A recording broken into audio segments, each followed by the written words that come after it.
I said Armageddon is near. Better get out of here looking like a deep impact. I ain't afraid of no asteroid. Hello, ladies and gentlemen. Mark Antimate here with another episode of Running in Japan. This is one that I've been meaning to bring to you guys for the absolute longest. It only took me about 6 months to sit down and actually make this video, but yet here it is. All right, so this is probably one of the most special videos that I'm ever going to record and present to you guys, just to let you know a history about this channel and about myself. I've spoken about it plenty of times on this channel before, but if you hadn't seen those videos, you won't understand what I'm talking about at all. But even from as far back as the very first video on this channel, I talked about my goals, my aims, and what it was that I planned to do. And I've already accomplished some of that, and I'm wearing it right now, the accomplishment. Now, ever since the inception of this channel, the whole goal was for me to chronicle my journey from sofa to marathon, and I haven't been doing any of that, honestly. Once I got into the rotation of doing all these shoe reviews, such as in the vein of other shoe tubers, then I got caught up with the numbers, and I have not made any videos chronicling anything from the beginning of my journey to where I'm at now. But that's going to change right at this moment. So I've spoken about this sometime inside of many previous videos. You guys may have not have seen those videos, but I was inspired by this running crew called Black and Major, mostly black and brown runners from the United States. They all congregated here to have their photo taken for the Tokyo Marathon, and they hired me to be their photographer in 2023, 2024, and 2025. I had admiration looking at all the gold around all of these characters' necks, and I wanted one for myself. Not jealousy or envy, but it was more admiration. And the only way that you could possibly get one of these things is to win it. So I said, you know what? You guys inspired me. I'm going to set off on my running journey after an 18-year hiatus of not running. Honestly, the last time that I've ran was 18 years ago, back in 2006, and I was inside the military at that time. I was a pretty good runner at that time, and prior to that, I ran track and field and cross country inside of high school. But, you know, after I got out of the military, I swore that I'm just absolutely done with this sport. I'm so tired of running. I mean that literally, figuratively, any type of Lee, Bruce Lee. But once I seen the medals around these guys' necks, I had caught the bug all over again, and I just knew that I had to have one. And so I started my journey on March 1st, 2024, training for the 2025 Tokyo Marathon.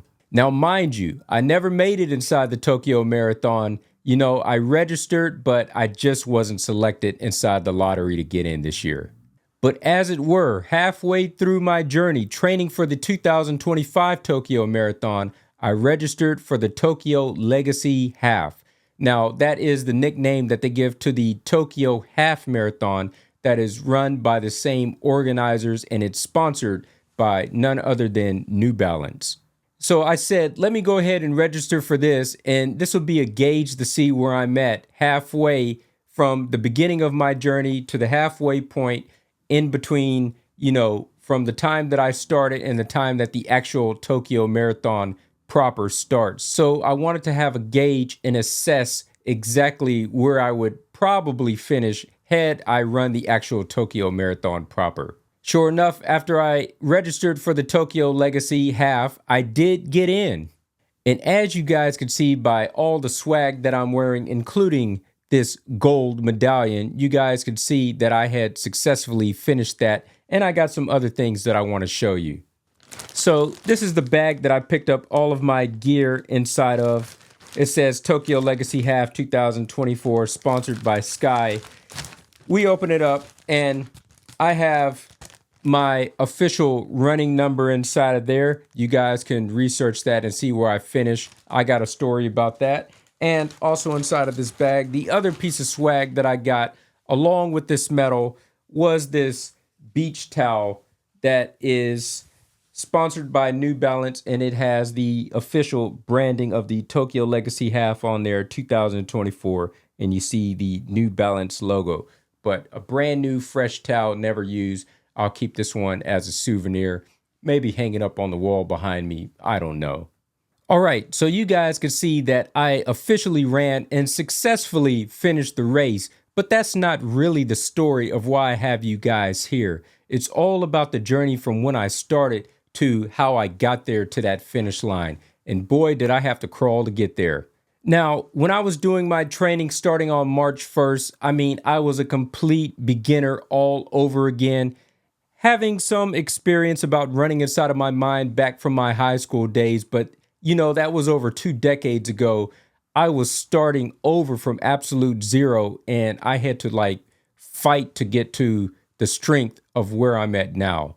I tell you guys one thing, that very first week of when I started running again, I didn't think that I could possibly do it, and I was so ready to give up all over again. Day number 1, March 1st, when I did that first run, I could barely do 1 kilometer without stopping, breathing heavy, having to take rest, and then continuing on to finish that run. So every day from that first week, I was doing a 1 kilometer run a day until I got a little bit better. And then the following week, I did 2 kilometers. And then the third week, I did 3. Then the next week, I did 4, and so forth. I progressively increased my load, not to overload myself with anything. And I got progressively better. And sure enough, I got to the point where I could finish a half marathon. But there were so many injuries along the way within those 6 months from the time that I started to the time that I ran the race. And I even got injured inside of that race, but I'm jumping ahead. So the first injury that I got, I remember that I was getting close to doing 5 kilometers for the very first time within 18 years. And I was so happy about that. I was wearing old running shoes that were like 7 or 8 years old, and they probably already had like 800 kilometers of walking on them. So these things were absolutely shredded up, and they were in no condition for me to be doing proper running or proper training inside of. So I made a deal with myself, and I said, if I can make it from 4 kilometers and do 5 kilometers running with no stopping, mind you, then I'm going to reward myself by buying myself a new pair of shoes. Boy, was that the stupidest thing that I've ever done. And this is tip number 1 that I have for you guys. If you're going to engage in running, you're thinking about it, you haven't started yet, but you're going to, don't run in an old pair of running shoes. You want to start inside of brand new shoes. Just go out and buy them fresh. Don't make a deal with yourself. Don't make a deal with the devil. Don't make a deal with anybody saying that, I'm going to reward myself once I do a certain distance, and then I'll get some new shoes and start to running them. You need to start running in new shoes immediately, because otherwise you're going to be risking injury, what is the first thing that happened to me. So when I did my first 5 kilometer run without stopping, that was the very run that I had got my first injury. I had got runner's knee, and by golly, it was from those shoes.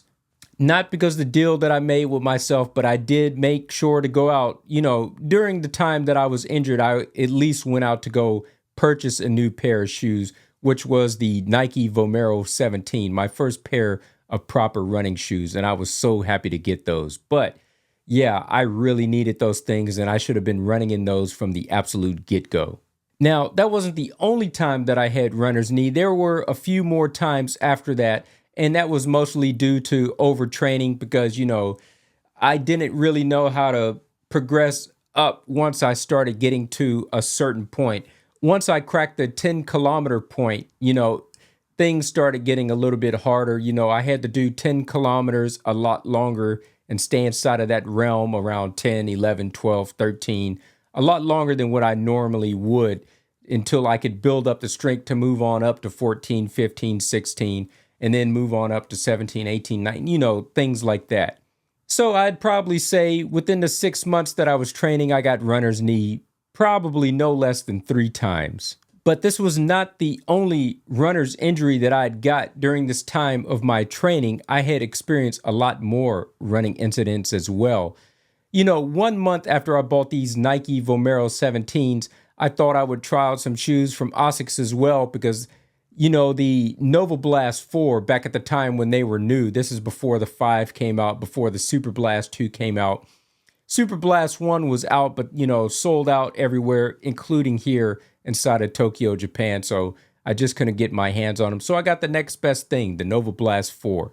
Well, I got these things 1 month after the Vomero 17, and they were feeling pretty good on my feet inside of the store. But who knew how tight that these things actually were? They felt good on me inside of the store, but once I took them out of the store and actually started running inside of them and doing long distance, 5 kilometers, 10 kilometers there, I got runner's toe very quickly from these things.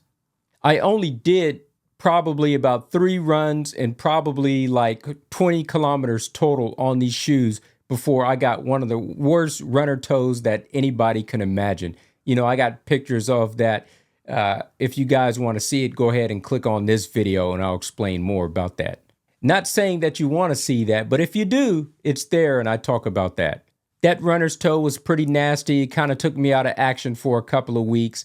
And then I started wearing silicone toe gels, like toe cap gels that I would put over my toes so that I could continue to run without losing my nail. And after about 8 months after having that runner's toe, it had finally recovered where it looks like I have a normal toe again. But yeah, that's how long the recovery took from beginning to finish. But even with having it, I could run inside of it just as long as I had these protective gels to protect my feet.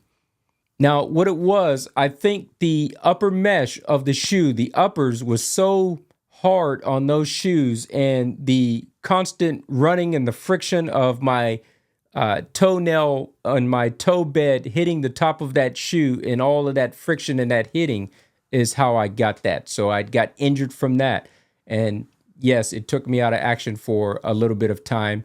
Every time I got injured, whether it be from the runner's knee, the runner's toe, and then there was a third injury that I had that I'm going to talk about, it always took me out of action, out of commission, and I had to rebuild myself back up again from a certain level. Because, when you're out 2 weeks at a time, you make it here, you drop down to here, and then you got to make it back to where you were and then go beyond that level. So that's how that works.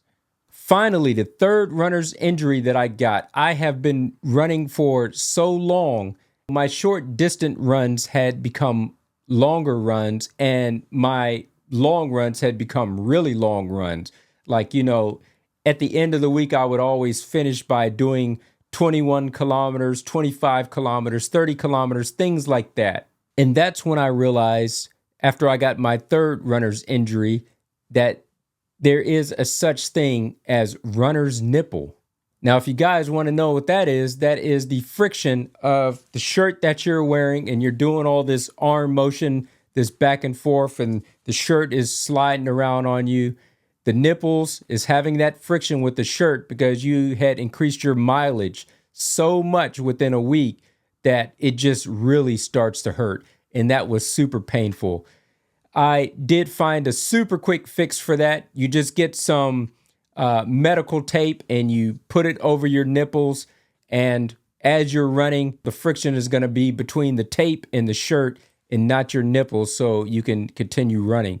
Or another thing, I know a lot of runners inside the United States, which is frowned upon inside of Japan, you can always take your top off and you can run shirtless, and that way you don't get the runner's nipple at all. But, here inside of Japan, it's not against the law. You can run with your shirt off, but it's more or less frowned upon and nobody really wants to see it. So I always usually run with the shirt on here. But to say the less, my third injury was the runner's nipple. All right, so I ran with consistency and I made it over all the hurdles. I made it into the race. Race day came and I was so ready for it. I said, I'm just going to do here what I did inside of practice. What I did not know is that my nerves at the beginning of that morning were going to shock me as much as they did. I'll tell you guys what, this is the most nervous that I've ever been inside of my entire life was that morning of that race. After I made it to a station in Shinjuku where the Tokyo Olympic Stadium is, the Tokyo National Stadium where the Olympics were held, this is where the run was going to start. And once I got out of the station, my nerves just hit me like that. I don't know about you guys, but when my nerves hit me, I have to go take a nervous poo immediately. I mean, I went to this restroom that was inside of the station no less than 6 times. The first time, I let it out. I just let out some stuff and I was like, okay, whew, that's enough. I got that out. I don't need to do that again. I stood up, started walking to the station, started getting nervous again. I turned right back around, went back to the toilet, did it again. I think I did it a 3rd time, maybe by the 4th or 5th time, like just, boom, everything that was inside of my system had completely come out. I know that sounds disgusting, but this is a true story. I want you guys to know what it's actually like. But once I got it out, that last moment, I knew that was the end of it. And I could run safely throughout the entire race without having my nerves stop me in the middle of the race where I'm going to have to stop the race to go find the closest porta potty and start losing time by sitting on this thing trying to get out whatever's left inside of me. All right, so here we go. The race starts. I'm off to a fairly good start, and I am just flying, man. I'm flying like I've never flown inside of any of my races ever. And once you start running, you make it to that 1st kilometer, the 2nd kilometer, your nerves completely calm down. And it's like you're running back in practice all over again. You forget about the stresses of the world and all the anticipation that was leading up to that day. You forget about all that. And it's just another run. That's all it is. It's just another run. But I tell you, that nervousness hits you so hard. But I was flying through this thing. And I did the first 12 kilometers at probably the fastest speed that I've ever done 12 kilometers in. And I was making good time. But the problem with that is when you start off too fast, you're prone to injury or something more along those lines. If not getting injured, you're going to get fatigued a lot more quicker because you had just ran out all of your juices. Once I made it to the 12th kilometer, it's not that I ran out of steam, with my breathing or anything like that, or my muscles, but my knee, I had got runner's knee in the middle of the race at the halfway point. So what did I do? How did I finish the race successfully? I'm going to tell you guys the tactic of what I did. It was the best that I can do, but it was not how I wanted to run that race at all. So every kilometer from 12 to 21, I had to stop at every single kilometer for about 30 seconds and stretch my knees, stretch my legs for about 30 seconds, run some more until I hit that next kilometer, and then I had to stretch again, and I had to do that about 10 or 11 times until I made it to the very end. And that just took my time down dramatically. Had I finished in the time that I wanted to without getting hurt at that 12th kilometer, at the speed that I was going at, I would have been sub 2 hours, which I know is not impressive for you, but me being a slow runner and this being my first time running inside of a race and building up for this and having no coach coaching me from the time that I started running all the way up to this, everything was completely by myself. That would have been very good time for me, and I would have felt very successful. Now, don't get me wrong. I felt successful nonetheless because I finished the race. That was my accomplishment this time. But if I could have finished in sub 2 hours, I would have felt great. But because I was hurt, I finished in something like 2 hours and 38 seconds. I just think about all the time that I could have taken off the clock had I paced myself a little bit better. I would have been right there at the 2 and I would have been happy with that. But I'm not complaining whatsoever. I'm very happy that I finished this race. I got the medal because there are many people that did not finish the race. And for me to be at the tail end and to get this and to have all the swag. I got my number as a collection. I got this thing and I got the towel. I got the photo. I could say I did it. It felt absolutely amazing. After the race, I had the runner's knee and I just stopped running for 2 weeks, whatnot, because I didn't see myself recovering anytime soon. But the runner's knee was no worse than any other time that I had gotten it. So I just recovered as normal and then just got back inside the groove again once I could run again. But it wasn't like a very severe injury that I had got. Before I close out on this video, there is something else that I want to touch on. I started talking about it and then it just completely slipped my mind and I missed it. Once I began running on March 1st and started doing my training, that first week when I can only do 1 kilometer a day and I could barely do that, I was ready to give up and I just started praying to my Lord Jesus Christ. I said, Father, if you can give me the strength to do this, I will make the sacrifice of my body and I will do this inside of your name and I will proclaim your name as being my main coach, my motivator, the one that got me through this thing to the world. If you are to help me to get through this, Father, if you don't want me to do this, then I'll just give up. And this is going to be my last week of running and I'm just not going to mess around with this anymore. I said that prayer the first day that I ran and I was so ready to give up then. And sure enough, I woke up the very next day wondering if I was going to even continue my run, and just something just said to me, it gave me the okay. And I felt like I was Holy Spirit inspired. And I said, Father, this is going to be tough, but I'm going to do this for you. I'm going to do it just so that I can make it to the end, so that I can proclaim you the victor, not me, but you for making it possible for me. Oh man, I'm just getting teary-eyed just thinking about it.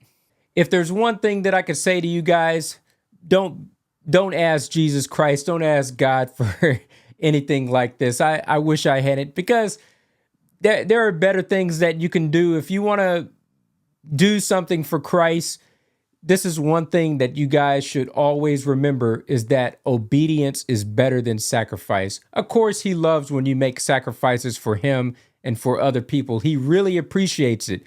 But, if you're just being obedient from the get-go and you're following his word, then you don't need to make stupid, silly sacrifices. But I sacrifice my body for the cause nonetheless.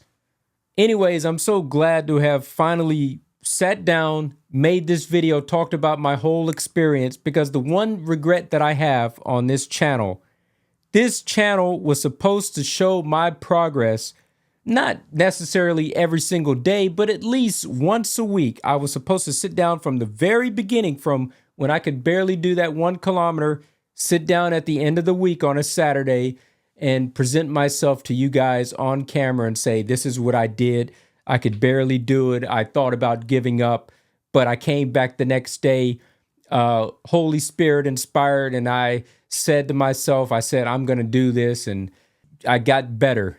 I was supposed to talk about this every single week and talk about my progress. Hey, I made it. I finally made it from 2 kilometers to 3, and it felt so good this day. The weather was nice, and this is my first time running out inside a heavy rain. I wanted to talk about all my experiences, talk about my running routes, just all of this stuff. And it was a missed opportunity for this channel that I did not do that. And I'm so saddened by that. I can't go back in time and do it again. I guess I could start from now and start to talk about my progress from now until I make it inside the next race or whatever it is, the next thing that I'm going to do. But I can never go back in time and do that first one over again. I felt like that would have made this channel exceptionally, it would have made it great, because all these shoe tubers, pretty much everybody's doing the same thing. We're all talking about the same shoes. Some people are getting them for free. Some people are paying for them. But when it comes down to it, everybody's just talking about shoes. But who's actually talking about the running experience and the challenges that you face and how you have to jump over these hurdles and break through to the next plateau? How do you make it there? What do you do? What are the challenges that you're facing? You know, nobody's really talking about these things, at least that much. You know, I understand that Ben Parks, he's my favorite running YouTuber, by the way. He's talking about the shoes and he's talking about these things a little bit. But everybody just wants to get those hits for their bread and butter, which is the shoe reviews. And I understand because I got hooked on that, but I do regret it quite a bit. Anyways, this was probably, I can't necessarily say this is the hardest thing that I've done in my life. One of the hardest things that I've done inside of my life was climb Mount Fuji. I can't say that this is necessarily easier or harder than that. It's about on the same level, so who knows, but this was quite an accomplishment and one of the biggest accomplishments that I've ever done. Again, I'd like to thank my Lord and Savior Jesus Christ for getting me the jewels. Getting me the jewels. This is not mine. This is his. I want it inside of his name. It all belongs to him at the end of the day. This is for you, and this is for anybody that doubts themselves. If I can do it, a slow guy like me, you can do it too. Oh man, I get so teary-eyed thinking about it. Anyways, I'd like to thank you guys for watching. Salute to you wherever you may be out inside the world. If you guys are fighting the good fight, keep it up. You're going to make it. You can do it. I believe in you, just like the good Lord believed in me, man. All right, so I'm closing out this video now. YouTube recommends that you guys watch this one. They say click right here because this is a good one for you to watch next.